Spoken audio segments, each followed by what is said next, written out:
आता है, कैसे पास होकर हाई स्कूल इंटर करके वहां तक पहुंच जाते हैं, जब इनकी मानसिकता, इनकी सोच, इनकी समझ इतनी है। मतलब इतना ताजुब हो जाता है कि, और ये भी ऑर्डर करने से हिचकिचाते नहीं है कि इनका साइन क्या हुआ ऑर्डर। जो भी इनके रिश्तेदार नातेदार पढ़ेंगे वो भी हंसेंगे कि कैसे अधिकारी हुआ, या इतना ज्यादा मक्खन पालिश विभाग को करना चाहते हैं। साहब देखो, मैंने इतना तीर मार दिया, मैंने सबको लाइन से लगा दिया। हमारे शासन के बड़े अधिकारी का आदेश था कि भाई टैबलेट इसे लगाया जा रहा है कि सब समय पे आए, समय पे जाएं, और उसमें जो है आधा घंटा 1 घंटा लेट हो जाते बच्चों की पढ़ाई प्रभावित होती है। उन्होंने अपने 2-3 पेपर में उन्होंने क्यों, स्टेटमेंट था हमारे अपर मुख्य सचिव का, बेसिक शिक्षा का। तो हमारा कहने मतलब है कि वो तो बयान दे दिया कि पढ़ाई प्रभावित होगी, पढ़ाई हो कहाँ रही। जो प्राइवेट स्कूल है, जो बाकी स्कूल है, उसमें केवल पढ़ाई की जाती, कोई काम अलग से नहीं किया जाता। हमारे यहाँ सारा काम है, परसों आपने गिनाए थे 32-35 काम, सारे काम कराए जाते हैं, पर पढ़ाई नहीं कराई जाती। पढ़ाई में जो हम लोग जबरदस्ती सब काम छोड़ के निकालते समय, ऐसा नहीं, और टीचर पढ़ाना नहीं चाहता। वीडियो परसों मैंने वो 32 काम का वीडियो ट्विटर पर डाल दिया था, आज ट्रेंड कर रहा है, लगभग 1200 लोग उसे शेयर कर चुके हैं ट्विटर पर। तो वो जी। काम ही ट्रेंड कर रहे हैं, और शिक्षकों को लगा कि यही सच है जो आपने कहा था कि शिक्षक ढूंढेंगे, वास्तव में ढूंढ रहे हैं उस वीडियो को।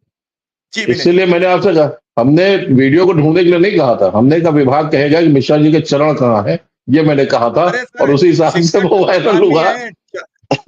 जी। तो इसमें इतने सारे काम इनको दिए गए हैं। अब ये जो जूस निकालना, पंचर बनाना, पता नहीं मानसिकता किस मानसिकता के लोग हैं, हमको समझ में नहीं आता है। अभी एक मैं वीडियो देख रहा था, एक बाबा जी अपना गेरुआ कपड़ा पहने हुए अपना एक वीडियो दिए थे। हमने कहा इसको डालो अपने साथी, उसका इसको ट्विटर पर डालो, इसकी धज्जियां उड़ाते हैं। तो बाबा जो प्राथमिक शिक्षकों कह रहे थे कि वो काली पट्टी बांध के वो जो पढ़ाएंगे, ताजुब होता, काली पट्टी बांध के वो पढ़ाएंगे। अरे ये कहा जाता है एमडीएम बनवाएंगे तो हमको समझ में आता है, ये कहा जाता है ये करेंगे तुम्हें, पढ़ाएंगे टीचर पर क्या सरकारी टीचर पढ़ाता भी है। इससे तो ये हो कि तुम्हारे सामने बैठ जाओ तो दोबारा तुम्हारी हिम्मत कभी नहीं पड़ी ये बात बोलने की।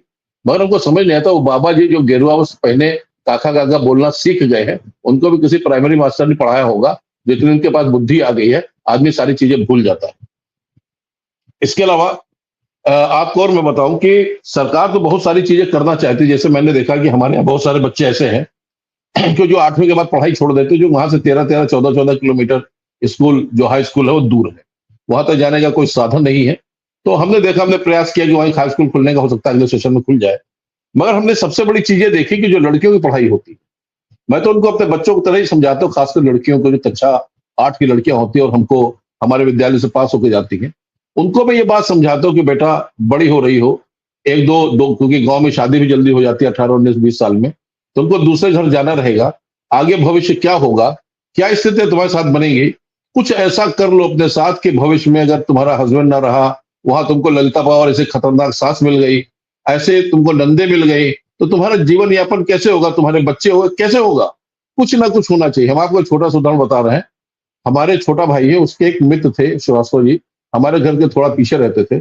आज से जब 17-18 साल हो रहा है, वो घर से निकले थे बिल जमा करके, और आज तक लौट के नहीं आए। 2 छोटी छोटी बच्चियां उनकी थी, 18 साल पहले तो काफी बड़ी हो गई, शादी लायक।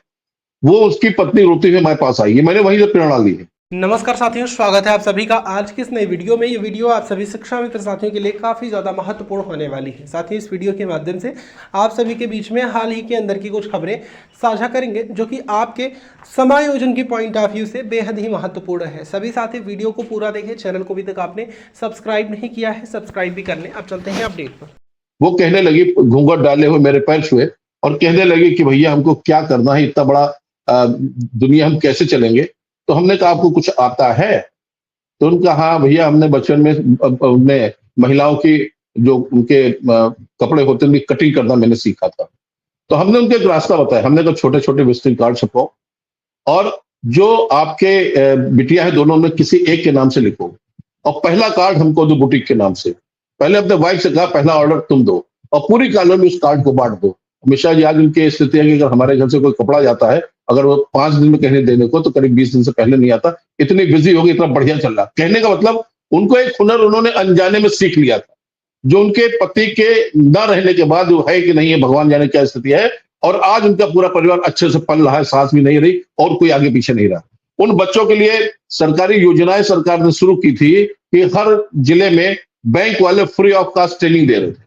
जैसे लड़कियों के लिए था 30 दिन की ट्रेनिंग है, 14 दिन की ट्रेनिंग को 16 दिन की ट्रेनिंग है। लड़कियों के था बुटीक का था, लड़कियों के लिए मेहंदी का था, फैशन डिजाइनिंग का छोटा सा कोर्स था, और जो आर्टिफिशियल ज्वेलरी बनती है उसका था। इसी तरह बच्चों के लिए था इलेक्ट्रिक वायरिंग का, बहुत सारे काम थे उनके छोटे छोटे। मैं उन बच्चों को मोटिवेट इस बात के लिए करता हूँ, बेटा कुछ कर लो, कुछ कर लो, और कम से कम जितना पढ़ पाना पढ़ना, और कम से कम फ्यूचर किसी ने नहीं देखा, क्योंकि हमने नहीं देखा था कि हमारे साथ कोविड ऐसी महामारी आ जाएगी और सब ताश के पत्तों के गिरते चले जाएंगे और हम लोग ये दूसरी जिंदगी जी रहे समय। कितने लोग हमारे साथ के, हर परिवार में कोई ऐसा व्यक्ति नहीं होगा जिसके यहाँ कोई इस तरह की घटना ना हुई, नहीं नजदीक हो तो दूर में हुई। तो ये सारी चीजें हम उन बच्चों को समझाने का कार्य करते हैं। और जहां तक सरकार का है तो सरकार को कम से कम ये सोचना चाहिए, आप खुद सोचिए मिश्रा जी, अभी तो मैं एक सूचना भी मंगवाने वाला हूं कि आखिर इसी टैबलेट पे ही इतना जोर क्यों। और इस बात का जैसा ध्यान से इत्मीनान से सोचिएगा कि जो बात मैं कह रहा हूं। संदीप सर ध्यान से सुनिए बात, बड़ा विनय सिंह जी बहुत काम की कह रहे हैं कि इसी टैबलेट पर जोर क्यों। भ्रष्टाचार का एक बड़ा अड्डा है ये टैबलेट, इसलिए हम कुछ नहीं कह रहे, हमने केवल इतनी बात कही कि इस टैबलेट के ऊपर इसको जानबूझ के पूरी ताकत लगा के इसको ही अप्लाई कराने पर जोर क्यों, इस बात पे जोर क्यों नहीं कि पूरे उत्तर प्रदेश के परिषदीय विद्यालयों में महिलाओं के लिए, पुरुषों के लिए आज तक कहीं कोई शौचालय नहीं बना है। टीचर्स के लिए, अब टीचर्स जो है महिलाएं तो बच्चों के, छोटे छोटे बच्चों के टॉयलेट में जाएंगी नहीं, सबके लिए बना, पर टीचर्स के पूरे प्रदेश। हाँ वो बात अलग है कि कोई पैसा आया किसी टीचर्स अपने लिए अलग से बनवा ले, वो बात अलग है। विभाग की तरफ से ऐसा कोई, उस पर दबाव क्यों नहीं, उस पर क्यों नहीं दबाव। तमाम विद्यालय ऐसे हैं जहां पर रोड तक नहीं गई है उन विद्यालयों तक, जहां पे टीचर्स जाएंगे अपने अटेंडेंस लगाने के लिए। इस बरसात में इतना कीचड़ भरा होगा, उस पर आखिर जोर क्यों नहीं। बहुत सारे हम लोग यहाँ 12-12, 14-14 साल हो गए, पदोन्नतियां नहीं हुई, उसके ऊपर आखिर जोर क्यों नहीं। ओपीएस है, बहुत सारी समस्याएं, उसके ऊपर आखिर जोर क्यों नहीं। केवल जोर इस टैबलेट पे ही क्यों। मैं इसके ऊपर एक क्वेश्चन मार्क लगाता हूं मिश्रा जी। और जो आप कह रहे हो आप सोचिए, और एक हमारे यहाँ कुछ पत्रकार आए थे नेशनल चैनल के, उनसे भी मैंने ये बात कही, वो भी उसके पीछे कहा तो मैं इसको देखता हूँ क्या स्थिति। हमने कहा आखिर इतना ज्यादा सरकार इस पे रिजिड क्यों है कि मैं करवाऊं, और इसमें पूरे प्रदेश बिल्कुल हाय तौबा मचा हुआ। अरे भाई 3 साल से नहीं लागू हुआ, हमने पहले बताया था, बस इतनी बड़ी एजेंसी है, डीएम की टास्क फोर्स है आपके पास, सीडीओ की टास्क फोर्स है, 2-2 आईएएस है आपके पास, महानिदेशक कार्यालय की टास्क फोर्स है आपके पास, मंडलीय सहायक शिक्षा निदेशक की है, बीएसए की है, बीडीओ की है, ब्लॉक के बीईओ की, block education officer task force, इतना, फिर एआरपी है, एसआरजी है,